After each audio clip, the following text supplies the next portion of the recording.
Some acid, some sweetness, and some richness. This is what you eat, but this is where it grows. Have a sniff of that. That's a beautiful piece of beef. Nicely aged, bit of fat on there. We're making booze and we're having a hell of a good time. I sit between a grower and a chef. Is this a food? Is it a medicine? It's like discovering colour TV after years of watching black and white.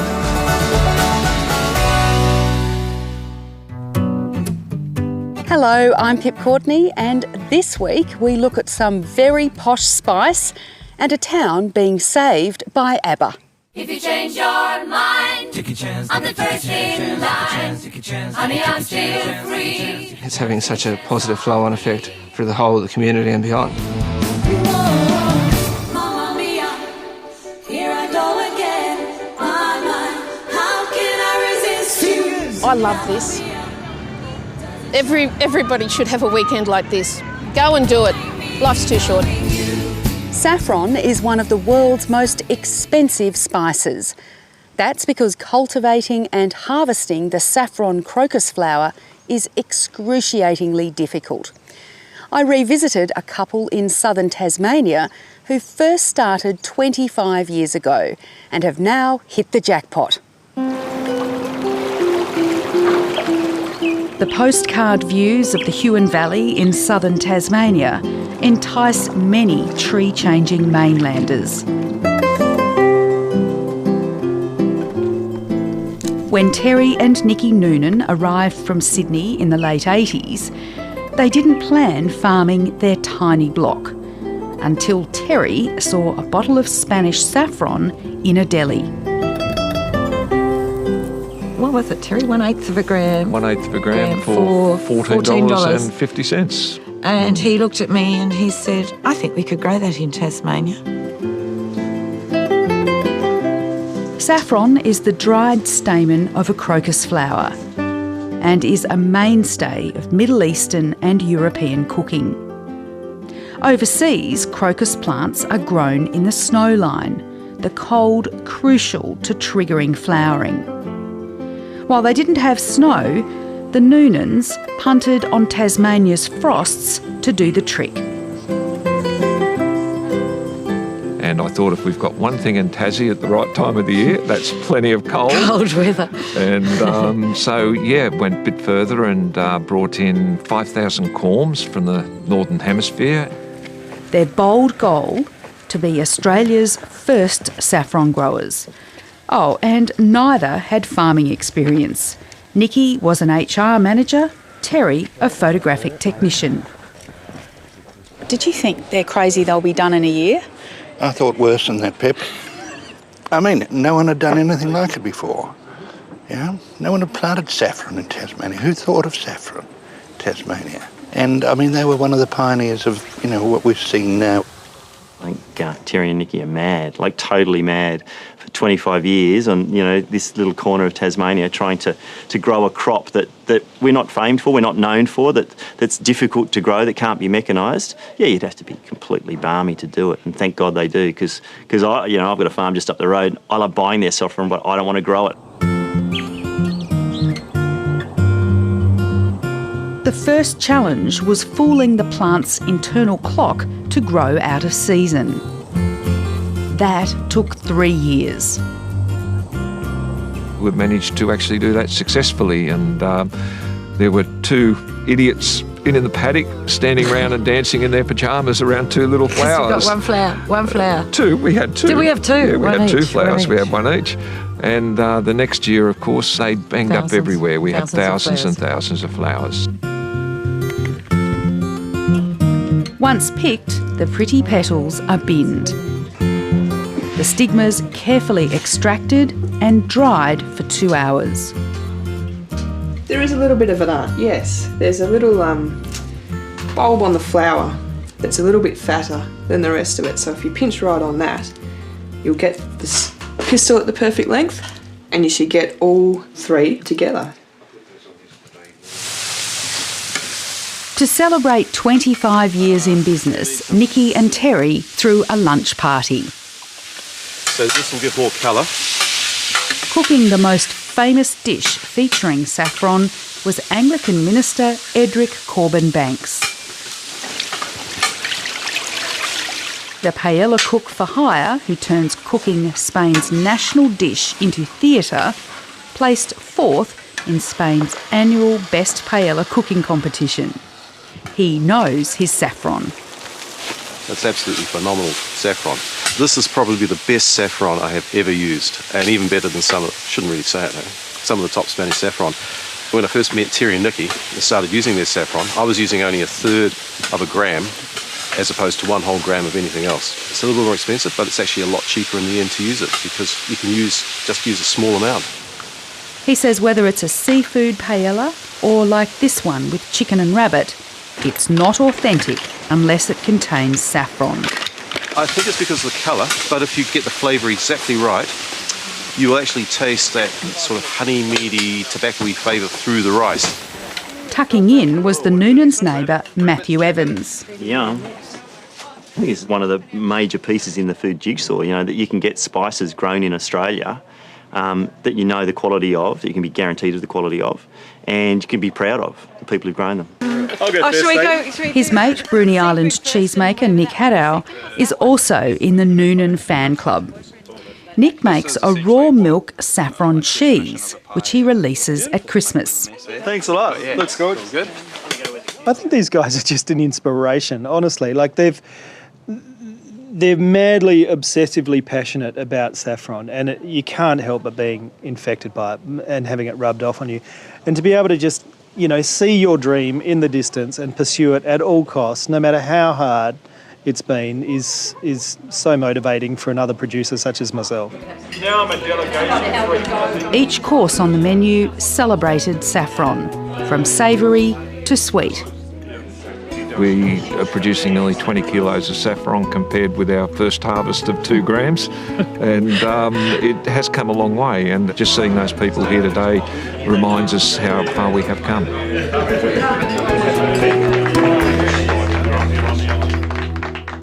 Small country towns can struggle to get their voice heard. But one New South Wales community has found unlikely help from ABBA. Claire Aird went to Trundle to find out more.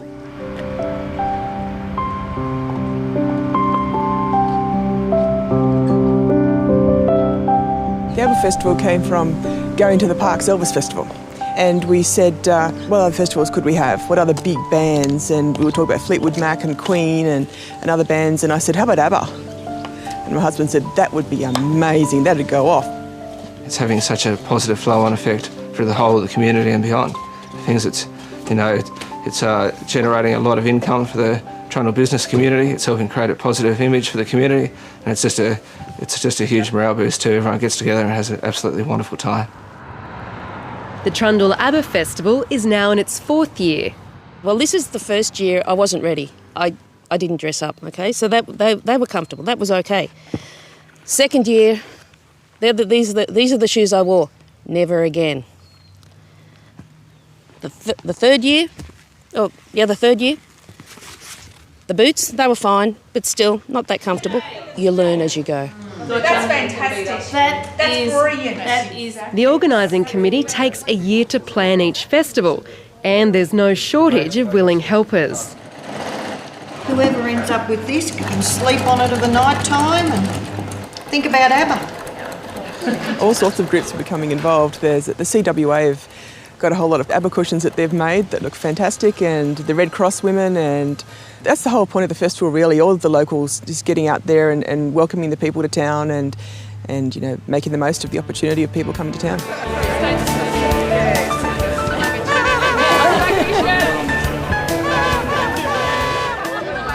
There's no railway station in Trundle, so on special occasions farmers improvise.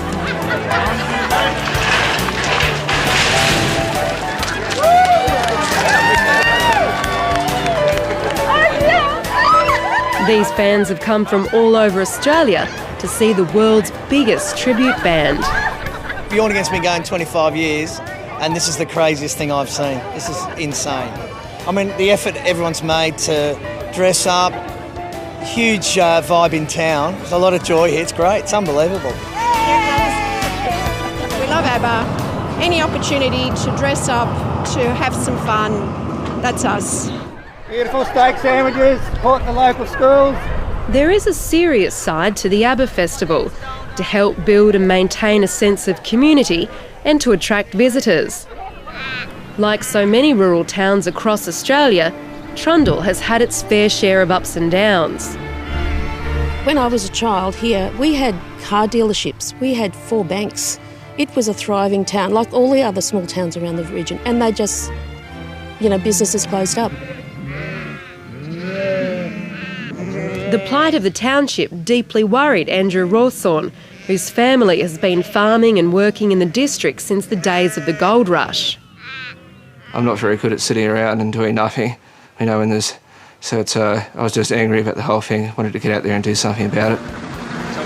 Andrew Rawthorne got together with a group of community members and created a long list of things that needed fixing. A coat of paint has returned Trundle's heritage to its heyday.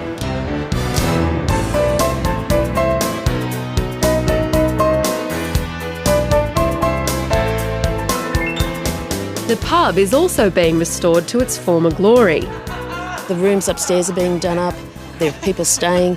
Getting the outside painted has just made a huge impact on the street. It just looks brilliant. And it hasn't finished, it is a work in progress. We'll get back to it after the ABBA Festival. If you change your mind, take a chance. I'm the first in line. Honey, I'm still free. How are you feeling about today? Absolutely fantastic. Birds have flown, honey, I'm still free. Take a chance on me. Gonna do my very best, and it ain't no lie. You put me to the test if you let me try. We're from the Bez, from Canberra. Yes. And we've come because we have a fascination with dressing up in lycra and onesies.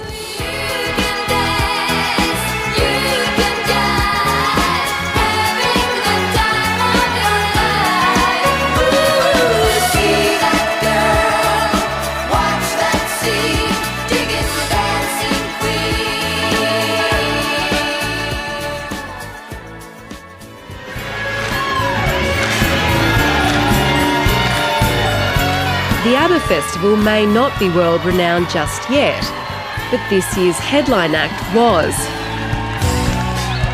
Bjorn Again is the world's biggest tribute band. Knowing me, knowing you, there is nothing we can do.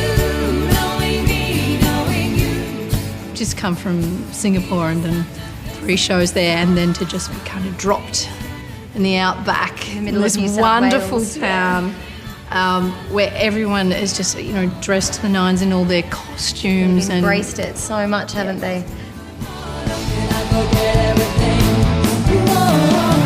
Mamma mia, here I go again. My, how can I resist you? Mamma mia, does it show again? My, just how much I missed you. Yes, I've been broken-hearted, blue since the day we parted. My, did I ever let you go? Mamma mia, now I really know. I've never been so excited about the future, to tell the truth. It's hard to describe, Claire, but I'm really confident and really upbeat about the future, and really the sky's the limit. I love this. Everybody should have a weekend like this. Go and do it. Life's too short. It's a rich man's world.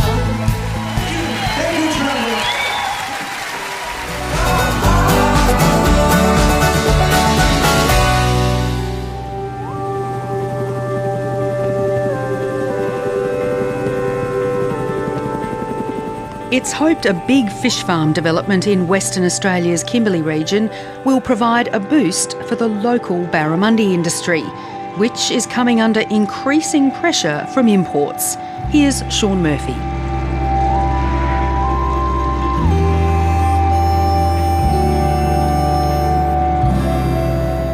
It's a Kimberley muster with a difference. At remote Cone Bay, north of Derby, they're harvesting 18 tonnes of barramundi. Within 4 days, it'll be transported thousands of kilometres by sea and road to Australia's major metropolitan markets.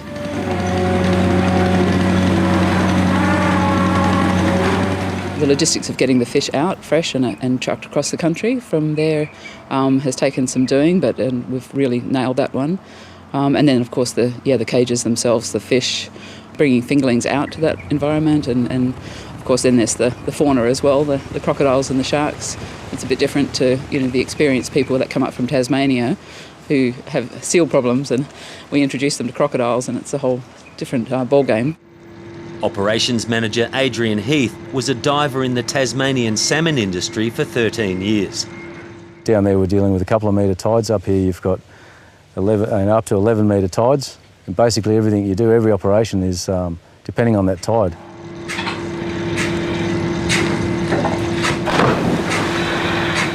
We have quite a lot of species of sharks around and crocodiles, and the divers dive the cages every day of the year to remove any dead fish, just to stop those predators being attracted to them and ripping holes in our nets. It takes about 2 years for the barramundi to reach their 4 kilogram target weight, a size ideal for the food service industry and restaurants. It's all about portion control and not as much wastage, and with smaller size fish you find that you have to start cutting pieces in half and putting 2 bits together to get a portion. I'll probably usually get around 12 to 14 portions out of a fillet, because I do an 80-gram piece. Perth chef Peter Manifest reckons Cone Bay's huge tides mean the barramundi have to swim hard in their cages, so they grow a more even spread of fat. We actually laugh and joke about it. We call it the pork belly of the ocean because of the fat content and the way that the skin crisps up. And it's one of those fish, I find that even the chef that doesn't know how to cook a piece of fish perfectly, I find that they'll have no problems with being able to cook this fish. Marine Produce Australia has plans to grow 7,000 tonnes a year on its 600-hectare lease. I think the Australian market really needs more Australian seafood, so we're really going to make a big push to try and fill that market if we can. Cone Bay has proven so successful, the state government wants it to be one of 2 new aquaculture zones in WA. It plans to proclaim 2,000 hectares here with a production capacity for 20,000 tonnes of finfish a year. That's more than 20 times current production. One potential operator is a joint venture involving 3 local Aboriginal communities keen to secure a future for children with few opportunities of work in their traditional country. It's called the Ali Mai Project, which means seafood in the Bardi Jawi language. They've always wanted to be involved, they're sea country people, and it's really a cooperative approach between 3 very proud traditional owner groups, the Damba Mangari, Mayala and the Bardi Jawi people.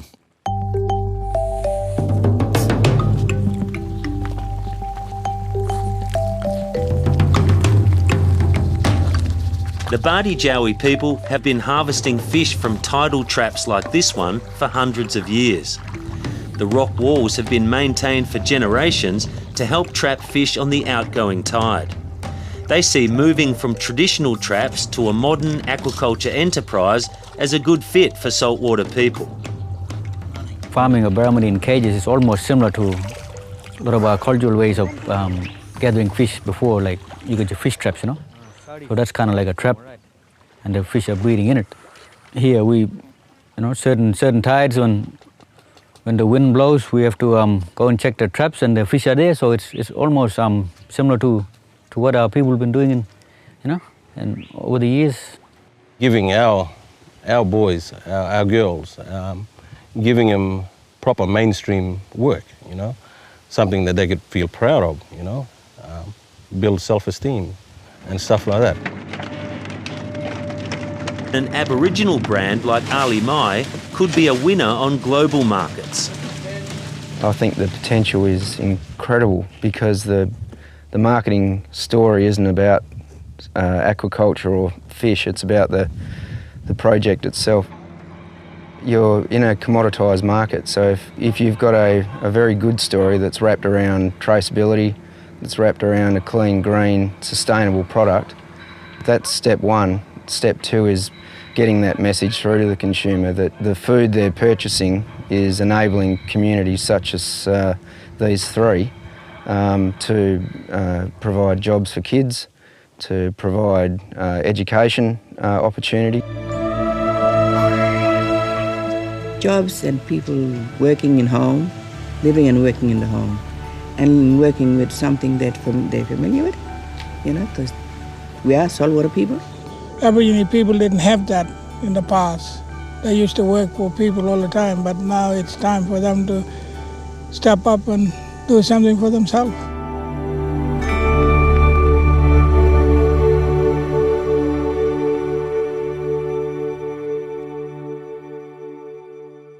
They're a pioneering pastoral family from the Northern Territory, generational graziers who have now taken a gamble on, of all things, grapes. Here's Kerry State. I'm into cattle, my father was too. From great-great-grandfather all the way through. The Hayes family inspired John Williamson's song 3 Sons. But it's this land in the middle of the country that inspires them. Sticking to Herefords, and it's been alright.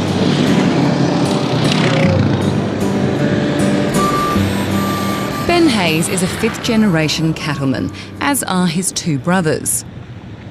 The father of 5 and wife Nicole manage Undullia Station on the outskirts of Alice Springs. It's just so pretty everywhere. It's sort of, I feel like everywhere I go, I'm pretty lucky to have such a nice backyard. You're bloody lucky you married me. I am.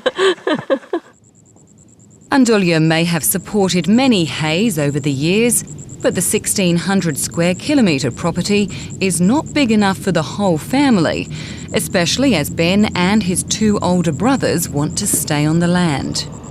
If you split it up, you'd be back to half-sized, droughted-out farm.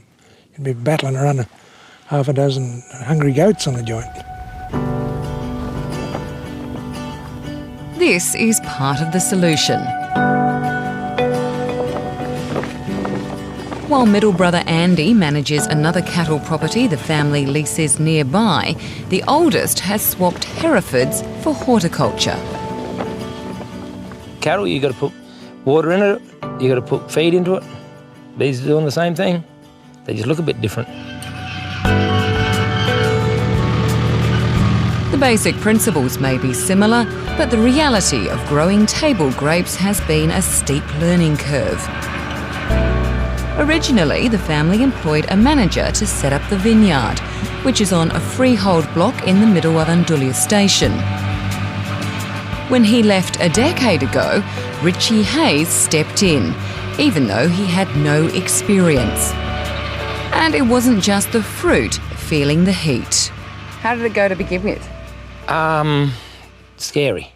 Very scary. I stuck me bum that far out in the wind, I got sunburn up to here. It was a long way out the window. But it was, yeah, well, it's what you do. I'm into it.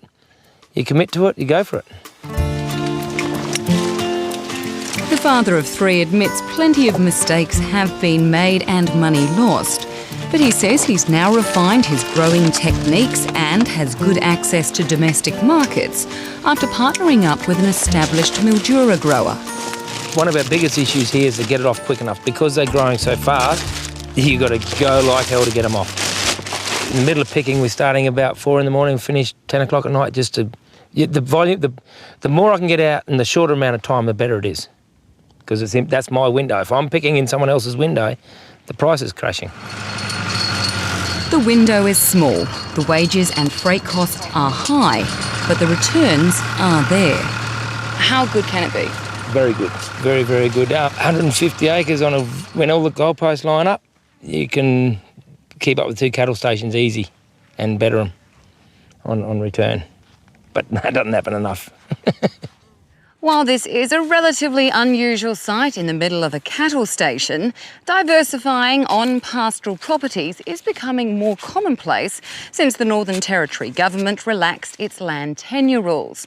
Now graziers can change how they use the land for 30 years instead of just 5. And the Hayes family, for one, isn't limiting its future agricultural activities to this freehold block.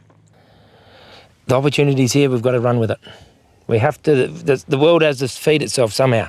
I'm not going to feed the world, but I want to have a try at feeding a few of them. He's not scared to try out different crops too, already growing melons, cabbages, pumpkins and more recently onions. But for now, table grapes are the biggest part of the business, a business that has raised a few eyebrows. Don't ever worry about what the world thinks. They all think I'm mad for doing it to start with. That's never been an issue to me. Do they around here? Oh yeah, some blokes reckon it's crazy.